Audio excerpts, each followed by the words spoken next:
Hello, hello. What's up, guys? You're watching The Couch Casuals, and I'm your host, Robert Dylan Vasquez. As always, I'm here with my lovely, handsome, beautiful host.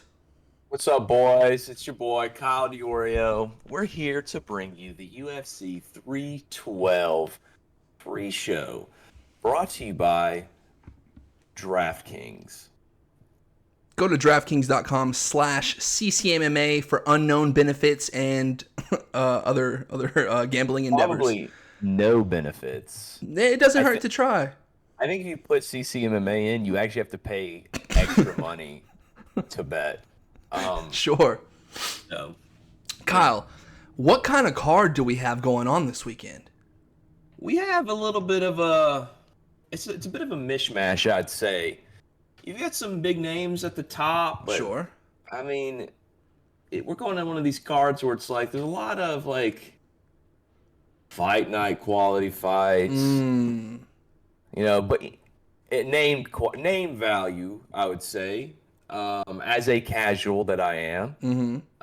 But a lot of the time, you know, like these are the ones that kind of over deliver. So hopefully that's what we can be in store for. Is a card that over delivers. Not a lot of early prelim shout outs from me. I don't recognize a lot of the names on the early prelims. Minus Bruna Brazil. I don't really even know why I know her that well. Oh, she beat up Molly McCann last time. That's why. Shout out to old Meatball Molly, dude. That'll do it. You know, they can't all be stacked. Not everything is a They can't. UFC It's not 300. fair. You're right. But you know, we have a decent little main card. But you know what? This isn't really a call out. But if any of our fans are on UFC's website and they're looking at the matchups on UFC 312, and they scroll down to the early prelims, there are multiple men on here that look like they're fighting out of the 1910s. Jonathan Miakalev and Quillen Salkilled. I'm sure you're from Australia. I'm sure you're pronouncing those correctly. 100%. Those are spot on. They look like they're coming out like this. You know, they just have this look like Queensberry, dude. We're going back in time. This is what is it? Jack Bronson or whatever that famous Charles Bronson fight style. I mean, that's where we're going here for sure. The Charlie Chaplins, Yes, dude. Charlie Chaplin's about to pop off. These guys got mustaches. They got some thick mustache, dude. That if you need to take a look at some point and just look at these two pictures because something about it, man. Something about it, but. Hopefully we get that. Hopefully we get that rough and tough, you know, old school style. Yeah, 100% fighting Irish like.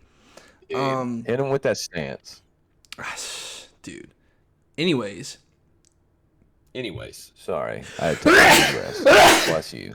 Jesus, what an attack. On to the main card, right? Right. Yeah. So we're starting off Jake Matthews versus Francisco Prado. The Argentinian Drew Dober, if you're looking at any pictures of him, that's exactly what he looks like. Who you got? What do you think about this fight, this amazing opener? You know, the UFC is no joke. Like, regardless of name value, they have all the film, they have all the tape, they have all the stats. They do this for a reason. They don't just throw two random guys together. They have to make good stylistic matchups. They have to make good matchups in general. This might be a sleeper, dude. It could be. You could be right. I mean, Jake Matthews, the Celtic kid, he's on a one-fight winning streak. Drew Dober's lookalike is on a one-fight losing streak. This Francisco Prado guy? Yeah, tell me that is not Drew Dober. 12-2. He does look like a little like skinny Drew Dober. He's 12-2, but he's 1-2 in the UFC. So that's not good. it's not a great look. But you never know. He could be coming. It could be his time to shine. I just noticed something too. This is a welterweight bout, and their listed weights are Jake Matthews 180, Francisco Prado 156. Ooh. So he might be making a steep jump up to 180 from 155. This might be not a last minute fight, but like, oh, you're only giving me such and such weeks. Like, I'm not cutting to 55. Yeah, let's see what he's fought in prior. Zell Huber, lightweight division. Mm-hmm. Izatar, lightweight. So he has a history at lightweight. Yeah, he's primarily been a lightweight fighter, so this is his first fight in welterweight. Maybe he's cutting too much weight. Maybe, could be, you know. Maybe this is the right move for him. We'll see. That being said, I feel like, will you look up the history of Jake Matthews real quick? And just see if he's prior welterweight as well? I believe he is. If he is, then he's been there. His body is used to that kind of, drainage of a weight cut. He's used to the bigger guys. His last win was against Phil Rowe. That's no joke. No joke. He did lose to Michael Morales, but he's number 12, undefeated in welterweight. Mm-hmm. This is steep competition for Prado, I feel like. This isn't somebody who's just a gimme fight for a guy who's 1-2. Stepping up in weight, going against the guy that's had high caliber fights at welterweight. Give me Jake Matthews, dude. Yeah, I'm gonna have to go with Jake Matthews on this one. It doesn't seem like the best move for Prado, but seems like don't mean to slander, don't mean to throw shade. Seems like a kind of last kind of desperation move. You can get cut after another lightweight loss. You got to be careful. Yeah, you got to be careful with your moves when you're 1-2 in the UFC. You're not. Anytime you have more losses than wins, you have to be careful. They could just get rid of you. They could get rid of you even if you win. They really could. Go out and put on a show. Like a lame win.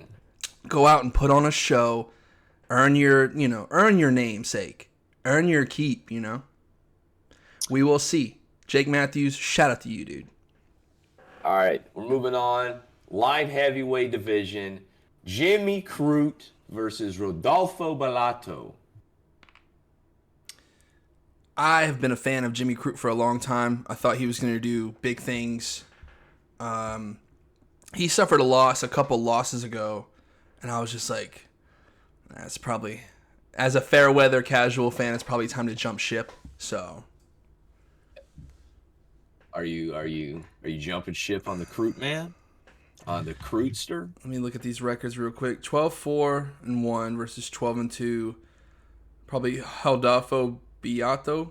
I don't know if the double L in Brazil, because I know he's fucking dirty Brazilian. No. He's had one fight in the UFC and he's won, so not a lot to go off of UFC wise. But yeah, I'm looking at old Jimmy Crute's record. I mean, if I was to go with JC, if I was to go with old Jimmy Crute, it would be purely heart. So I don't know much of anything about this other guy. I've rode with Jimmy and I've been let down, not by him, just by his performance. I don't know the guy. Yeah, Jimmy Crute hasn't won a fight in 5 fights, or his last fight was 5 fights ago. He lost to Anthony Smith. He lost to Jamal Hill. A draw with Minifield, and then lost to Minifield in the rematch. Not a good look. Not a great look. And it's another guy that could be fighting for his place on the roster. Minifield is no joke. Huge dude. Jamal Hill, we've learned, he's no joke as well. Anthony Smith is hit or miss. Yeah. But that was kind of like old Anthony Smith. That was a little bit while ago, so like that was legit era Anthony Smith. Kind of not top caliber, but definitely higher caliber than most. I would say so. He's been right there on the cusp of breaking over. With only 14 fights, Shara Bullet this past weekend, he was 15-0. You need to just slow your roll. I believe, not like boxing per se, But you're not going to get, I don't know, Alex Pereira, with his amount of MMA fights, Alex Pereira, however you want to say it, he's got, I think in 11 fights, he's won 2 titles. I'm pretty sure that's what it is. The amount of fights that he has in MMA, like the UFC, doesn't happen for everybody. There's nothing that I've ever seen from Jimmy Crute that's like stone hands or kicking ability, wrestling ability. So it'll just be rough to go with him. But I think I'm going to go with him. That's respectable.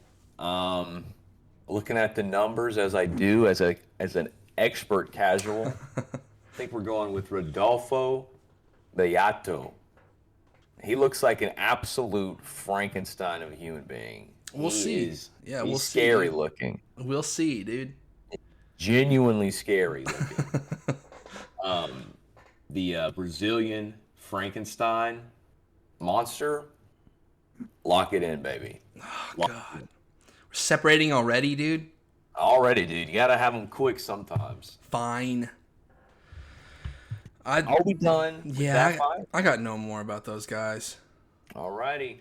Let's move on to the next fight, which is in the heavyweight division. Justin Tafa versus Tallison Teixeira. Tallison Teixeira. Nice. He's 1-0 in his professional career. So it says 7 for me. 7-0. Oh, okay. I hope. Yeah, I don't know why I'm seeing 1-0 on UFC.com. Regardless. What the hell? He's 25 years old. He is 6'6", and he's 258 pounds with an 83-inch reach. I think John Jones has something crazy like an 86, maybe more. Okay. But that reach is no joke. That's basketball player. This is his first fight in the UFC. For some reason, UFC is only counting him at 1-0, which is odd. Because I'm looking at, I see what you see on Tapology. He's 7-0. But for some reason, they're not counting 6 of those fights. Why would you give him Justin Tafa? You must have some really high hopes for this kid. You must really think this guy is the next big thing, because that's a big name to just come into. He's had a fight on the Contender Series, and then he's fighting Justin Tafa, a guy who, we're not talking like some amazing fighter, but he sleeps people. He's like Mark Hunt, kind of. Yeah, he's like one of these guys that's continuously there, and he's knocking motherfuckers out. He's not the shortest guy, but he's only 6 foot compared to a 6'6". Do you remember that fight between Mark Hunt and Stefan Struve? The skyscraper Stefan Struve? Yeah. It doesn't always go your way just because you're rangy and you can punch. You have to know how to use that. I have no history of this Teixeira guy. I hope the best for him. He doesn't have that octagon time like a Justin Tafa. No, he doesn't. This fight in particular, you can look at all the fights we just talked about. This is a weird card. Sure. There's a lot of guys that on losing streaks or just unknowns in the UFC. It's a weird pay-per-view card. Usually you get one of these. We've had 3 of them so far. Mm-hmm. So hang on, before you make any rash decisions, our guy, Peyton Talbot. Our boy. We had our boy, Diego Lopez. All CCMMA fighters. We've been on this train before. Yeah. Do we go ahead and accept this Teixeira guy? Do we go ahead and CCMMA? Do we go ahead and ride for him like nobody's business, and then we just look like geniuses instead of casuals? Or do we go boring and okay, I got Justin Tafa, he's got history, he's got. Before you said anything, sure, I was leaning Teixeira. Wow. The Sometimes genius. you gotta ride early. You gotta go with these young bucks. 25, 6'6", 258. He's a fucking monster. Justin Toph's about to get absolutely fucking. Yeah, you were inaudible. It's how loud you were. I muted myself. Yeah, dude. I got Teixeira, dude. We're going to Teixeira. A new young buck. If he loses, we're cutting him from the CCMMA roster. Yeah, the contract's null and void. It's a one fight gimme. One fight deal. Yeah, unless you fucking win and make us look like experts in this next show, you're gone, son. But he's signed for now. Let's shout his praises from the rooftops, dude. This kid, Tallison Teixeira, is the next big thing, dude. Next big thing. He is a future world heavyweight champion. We practically found him literally when Dana did. So we did. So we know as much as Dana does. One fight on the Contender Series. You know there are people that have had like 2 or 3 fights on the Contender Series. He must have had a very impressive one fight on the Contender Series. I didn't see it. I didn't either. That don't mean anything. We're putting our love, our heart, and our belief into Teixeira. Oh yeah, he knocked the dude out in the first round of the Contender Series. Was you say Tallison Teixeira? Tallison Teixeira. T squared? T squared, baby. Dude. Prior to that, he was fighting on the LFA. No, that's no slouch. Legacy Fight Alliance. For those that don't know, I didn't know. That's usually like a female heavy. Is it? Yeah. Okay, well, he was knocking people out there. Yeah, does he have 7 knockouts? No, he has 6 knockouts, 1 submission. He's never left the first round. So he's a finisher. He is a finisher. Giving him a guy as durable as Justin Tafa, maybe even exiting the first round, just getting his flow going. Well, it'll be interesting. It's possible we see a fight that like Tallison is really good in the first round, but Justin Tafa just barely escapes, and that's all that matters. And then it's done from there. We'll see. We'll see, dude. We'll see. We can always close that door as easily as we opened it. We can. Tallison, the world of CCMMA is on your shoulders. T squared, dude. T squared. Shout out to you, dude. Anyways, I'm done with that. You ready for the co-main event? Yeah, I think so. All right, we have a women's strawweight title fight between Zhang Wei Li versus Tatiana Suarez. Bust down, Tatiana. This is a big time fight in the strawweight division. Tatiana Suarez is a newer name in the top ranks, but she's been surging for a while now. She feels like the next potential big champ. Sure.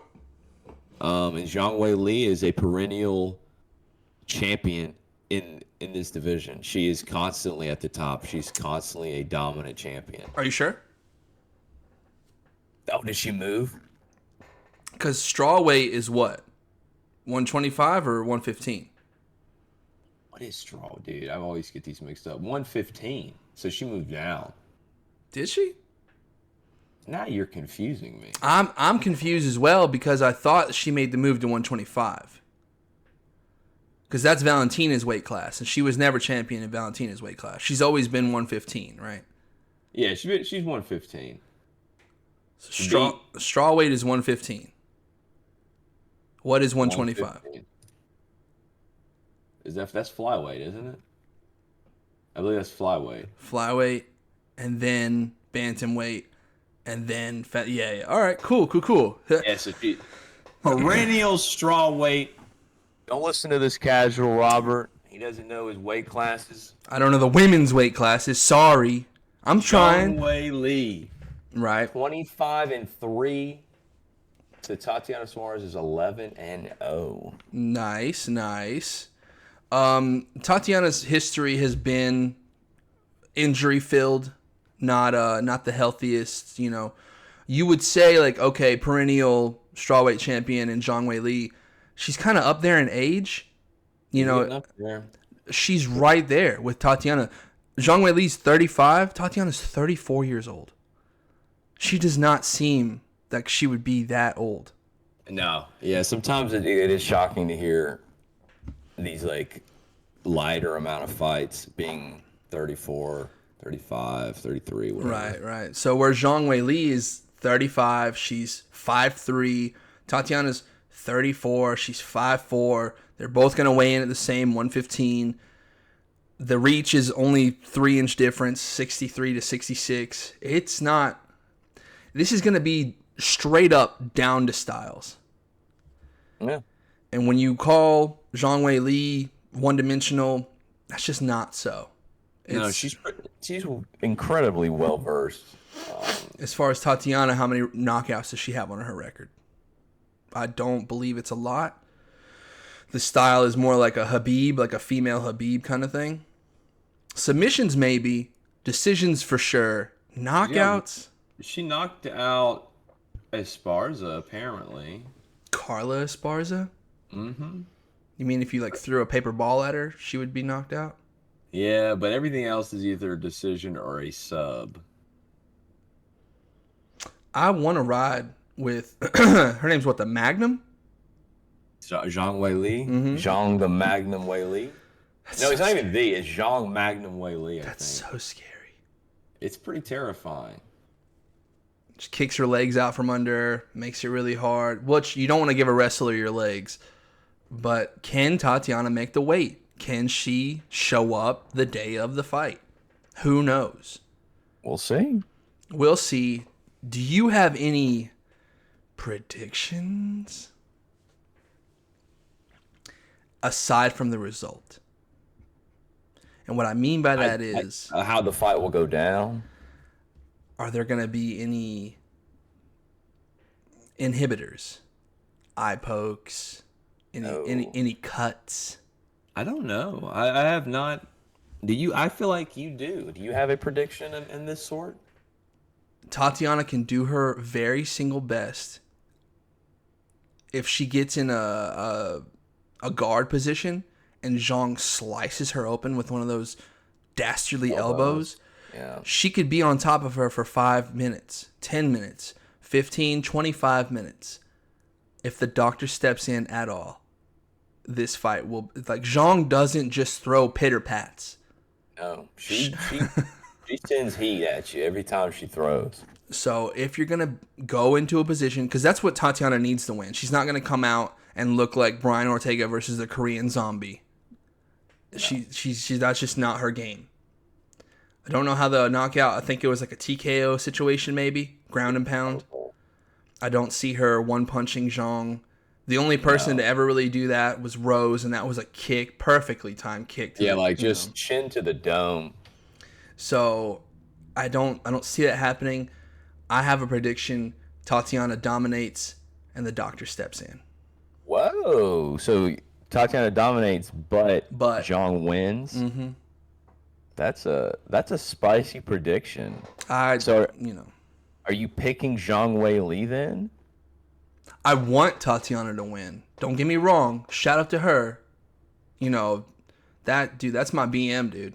I love watching her fight. I love her personality. That's my baby mama, dude. That's your bowel movement? That's my bowel movement, dude. She's the shit, dude. She's the shit. And I hope she wins, but I can see some tomfoolery going on. So you need to lock in a pick. I got Zhang Weili, dude.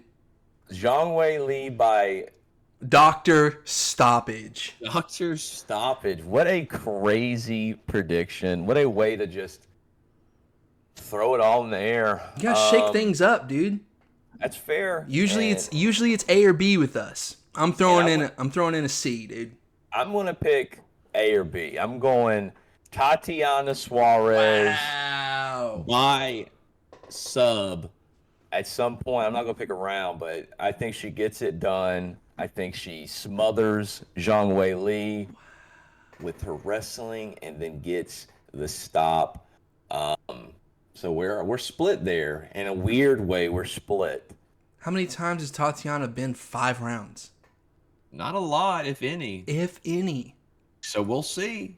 We will see what happens. We will see. Let's see. Round two, round three. Round three, yeah. She's never been into the fourth and fifth round. She's never seen championship rounds. Zhang's got good defense, dude. She does. It's not. I'm not saying it's going to be a slaughter or something. It's just I feel like I hope so. I hope Tatiana just within 3 rounds just beats her. Just dominates. That's just unfortunately not my pick. Forgive me. So heading into the main event, we have Jake Matthews. We are split on Jimmy Crute, Rodolfo Beato. We are all in on Tallison Teixeira. Beautiful. We're split on Zhang Weili and Tatiana Suarez. And moving in to the middleweight title fight, the middleweight championship, Dricus Du Plessis versus Sean Strickland. Real quick, I would be remiss. I would be regretful. I would be just out of sorts if I didn't give a shout out to one of the best and greatest middleweights of all time, who suffered an untimely loss this last weekend. Yeah, our boy Izzy Adesanya. It's unfortunate, and as unfortunate as it is, I think it was well deserved win by Imavov. I feel like it was a pretty solid round too. Getting Izzy out of there. That's crazy. Real quick, shout out to MVP. Fuck Shara Bullet. Pirates are gay. Whoa! Oh, God, what a boring performance. He can't get commissioned in the USA because he has one eye. Why are you going to be as confident as you were going in to fight one of the best strikers in MMA history, in striking history, with one eye? He said it was going to be an intergalactic style of cosmic proportions or some shit. Like, Shara said that. He got kicked out of Habib's dad's gym because he wouldn't cut his hair. He's a pirate, so he's just riding around with a bunch of dudes getting scurvy, wearing hoop earrings and bandanas. Yeah, sounds like the time of your life. Anyway, nothing against anybody of that sort. MVP, big win for MVP. That's probably one of those fights that like you expect the OG to lose. Did you hear what he said post fight? No. He goes, look at me. I am the captain now. Did he hit him with that? Just anyways. MVP always the performer. Shout out to Full Violence. They're dropping a Shara Bullet collection. If you guys go to Full Violence on Instagram. That's the kind of shirt that, you know how they have to print both shirts for a Super Bowl winner. Yeah. And then they send the losing shirts like to Africa or something. Yeah. Just get rid of them. That's what you should do with the Shara Bullet There's stuff. somebody out there wearing a 2015 Carolina Panthers Super Bowl champion T-shirt. It's like beat up. They don't even know what the shirt says. Oh, dude. That breaks my heart. So, just real quick shout out to Izzy. His career is not over. A lot of people were like, "Oh, Izzy's on a fight night." It was held in Saudi Arabia. It's a big fight night. Yeah, it really chill was out. A big fight night. One of the biggest. But it's kind of a. It's not curtains. Crazy. It's not curtains. It's crazy. It's not curtains. Where do you see Izzy going from there? Like, what's his next fight? He's the number 2 ranked, just lost to the number 4 ranked. He's not just going to drop out of the top 10. No. Marvin Vittori tweeted, "The only way Izzy gets a win is over me." Which is such a weird self-deprecating troll. And it's pretty funny. It's very funny. It was actually pretty good. Man, I don't know where do you go with Izzy at middleweight. Let's just, you know what? We got time. Let's take a little middleweight rankings peruse. If you were to do something fun, right? Because I'm in this for fun fights. I'm down for some fun fights. If this fighter is to get a win in his next one, which this next fighter I'm about to bring up has had a huge fall from grace, as far as attention and getting in fights with Quentin Rampage Jackson on his podcast. Oh, yeah. Give him Kevin Holland. I don't know if you remember that Kevin Holland had that victory and he's shouting outside of the cage, "I'm coming for you, boy, I'm coming for you." And at that time, Izzy was out of reach. You're not going to catch him unless you just keep on putting these great performances on. And unfortunately, Kevin Holland, he got right there and then he just didn't go his way. So yeah, he's if you want to do something fun, Kevin Holland versus Izzy. Fun. But MVP pieced up Kevin Holland. So Izzy, I feel like, would kind of do the same thing. Maybe not as bad. I would assume so. MVP versus Izzy would be MVP. It would be good, but it's a big. The only reason MVP was at 185 is because Shara called him out. So Fair enough. He's like, fine. And he's like, look, Izzy, I want no beef. I want no problems with you. Wonder Boy, same thing. Like, I'm in it for fun fights. I'm not in it to be boring. A fight between two technical strikers turns out pretty boring. Turns out into it. Unless you're just like... Well, it's either really entertaining or really boring. And it's very rarely in between. Sure. And you have to depend on both guys to go. There has to be give and take. Both guys have to put themselves in vulnerable positions to get what they want and get off. But if one person is even kind of reluctant or scared or not on the caliber of talent, it turns out a washed fight. Yeah. What do you have?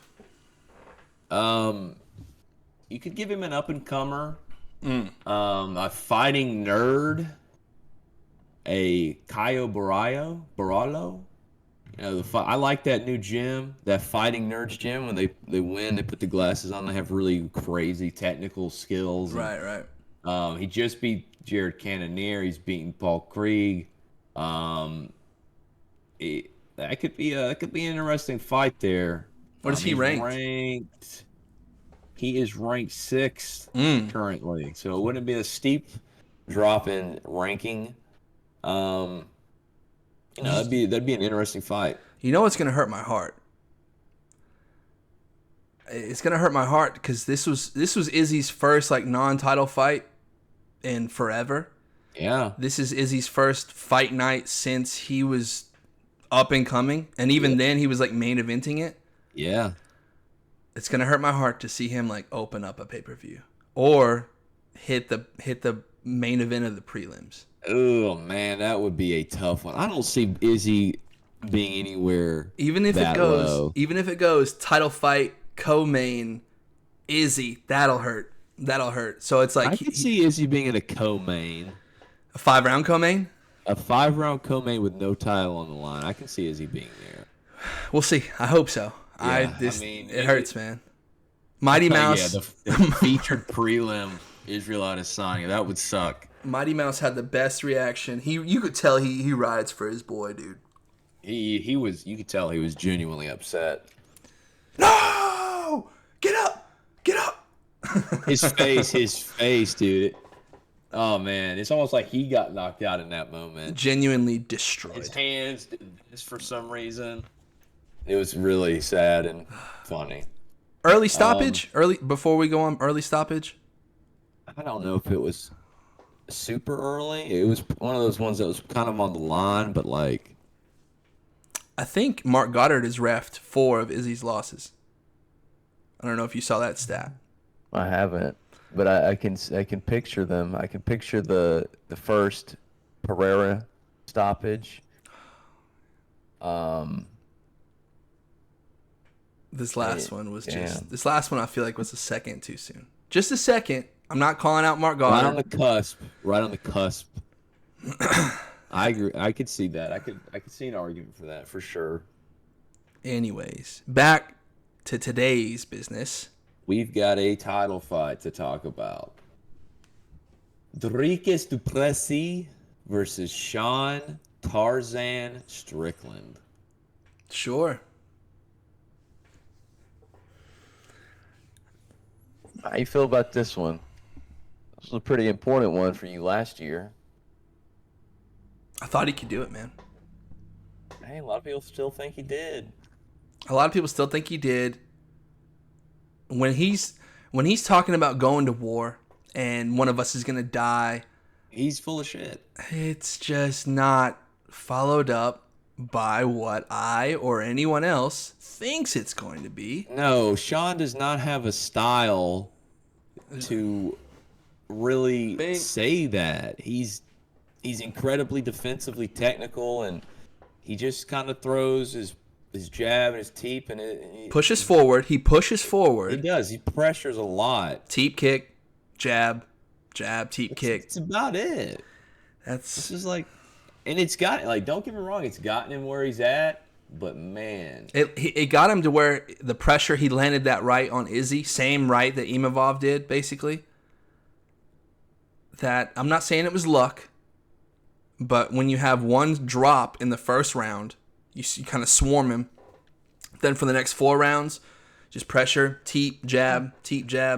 I remember I was in Missouri when I saw that fight, in my hometown of Springfield, meth capital of the world, baby. Hell yeah. I remember watching that fight, and I was like, round 5, 3 minutes left. I was like, holy shit, he's gonna do it. And then the last 30 seconds, he's like, come on, Izzy. And he's like yelling at him like, okay, now, like, if he does that 30 seconds in to the DDP fight, something we've never really seen from Sean Strickland. Yeah. Because he was high caliber on these fight nights, and he's talking. I remember he used to talk to his opponents. He's like, go down. I don't remember the guy's name, but he's like, go down. I'm hitting you with everything I got. Go down. Yeah. And he's like, come on, let's go. He'll do that in sparring all day. I've seen him beat up countless it's poor dudes in sparring. I know, it's kind of ridiculous. It's rude. And like, if that guy was in my gym, I'd be like, I'm not sparring Sean. I want to keep my brain cells for today. He's beat up Sneeko, R.I.P. Sneeko. No, he's not dead. But like, why are you even doing, like, why? He goes hard against the people he knows he can go hard against, and that's a fucking bully. It is. It's not a great look. Dricus, dude, I've been saying it for so long, and I think it's funny that some of the other people are saying it now. He's like the best sloppy fighter in the entire world. I think I got that text from you last time when he beat Izzy. You're like, he's the greatest, worst fighter of all time. He's the best, sloppiest fighter, unorthodox. He just looks ugly when he fights. And he always did. He always looked really ugly in his wins. Even Darren Till, it was the sloppiest shit on the planet, but it gets done, and it's a style for his own self. And I think the sloppiness, it benefits him in a lot of ways, because no one knows what the fuck is going on. You're in there with like a bull, just unpredictable, and just you think he's exhausted, and he just keeps going, like breathing heavy doesn't stop him.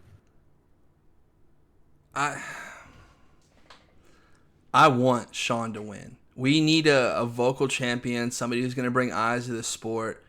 I'm not a fan of the 170-pound champion. Who's that? Who is that?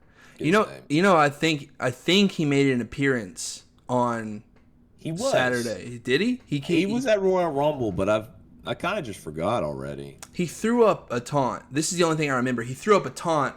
It was the go to sleep. Oh yeah, he did hit him. Motherfucker, you ain't putting nobody to sleep except for the fans. Yeah, I never put anyone to sleep. He does a very good job at being a heel, though. He makes me not like him. That doesn't make me watch his fights, though. It doesn't translate. I don't think he's a good heel. I think he's just like an annoying heel that no one really gives a shit about. Oh, dude. Kind of sad, but it is what it is. I'm not a fan of Marab. I'm a fan of, I guess, his background and like how long and treacherous his come up was. But I mean, man, you're looking at all these champions. You're like Pantoja, Marab. It's 145. Who's that? No, that's Ilya. You got all these champions. Ilya does put on exciting fights. I just don't like his persona.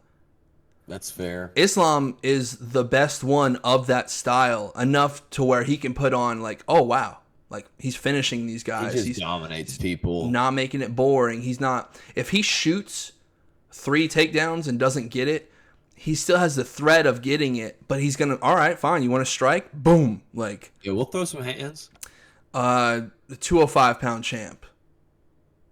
That's, who is that? Oh, Alex. Love Alex. Love Alex. I can't believe I even flubbed that for a second. Going. Yeah. The best one going. Heavyweight champ. Who's that? John Jones, and then maybe Tom Aspinall.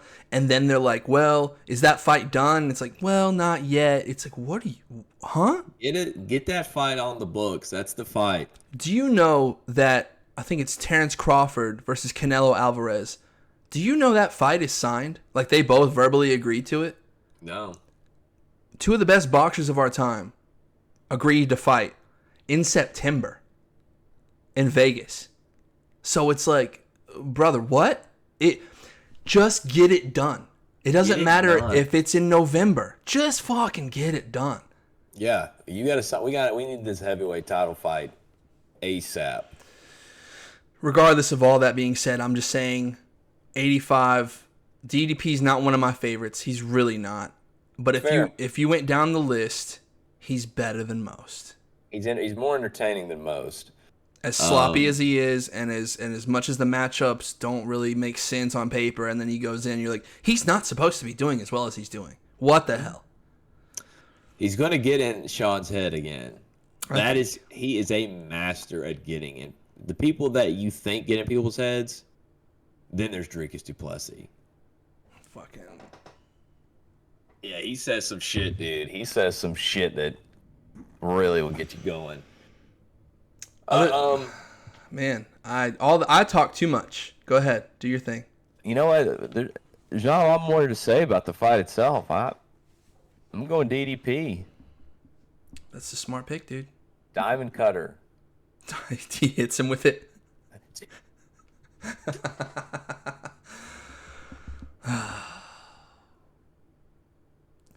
In this game, you live by the sword and you die by the sword. I have.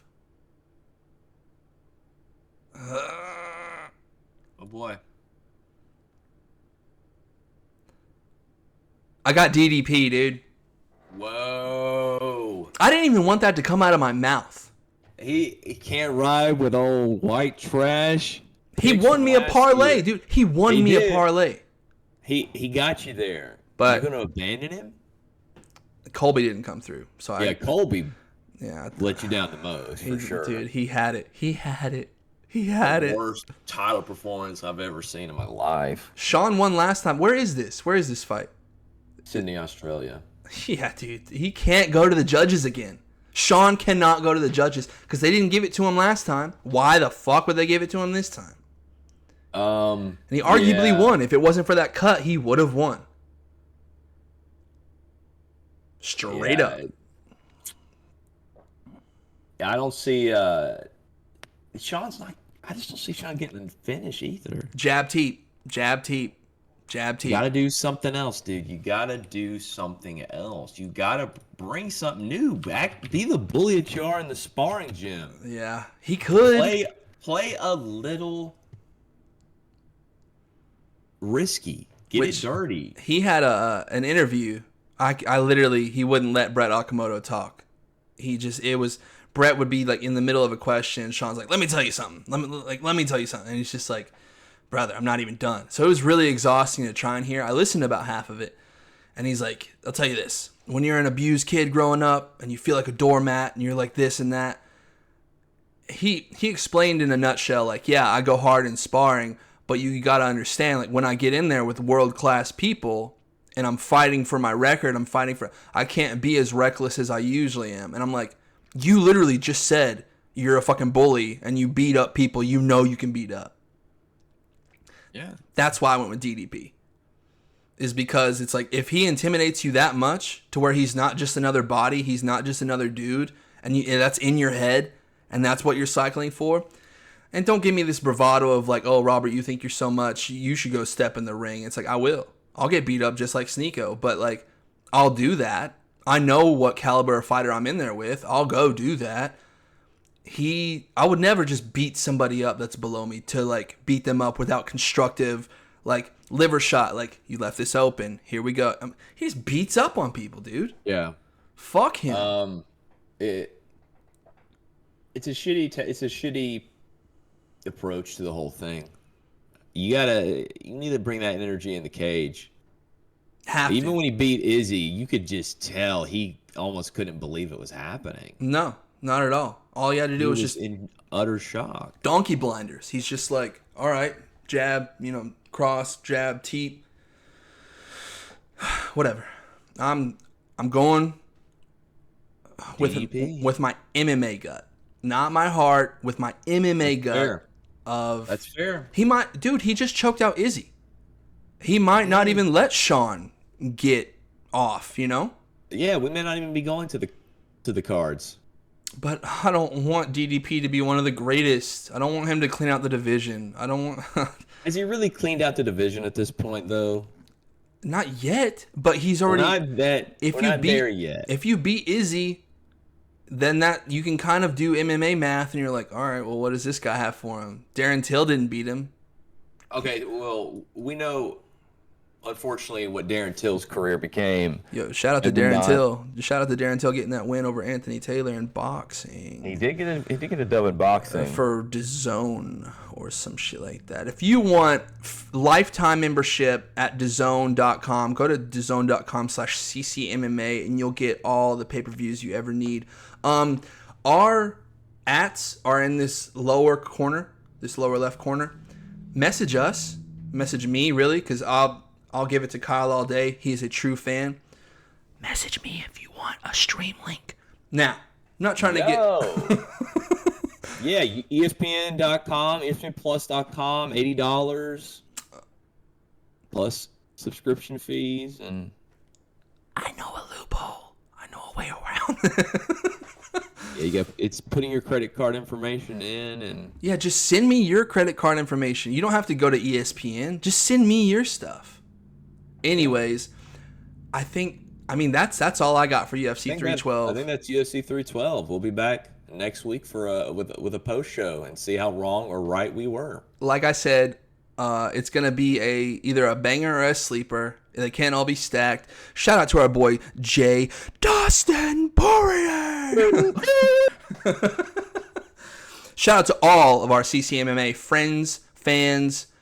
Like, comment, subscribe, hit that bell for notifications. We post every pay-per-view. I don't think 301 existed. But there was no 301. It just went from 300 to 302 for some weird reason. The UFC is going to do what the UFC is going to do. As always, we appreciate your eyeballs. We appreciate your ears. We'll see you later. Bye.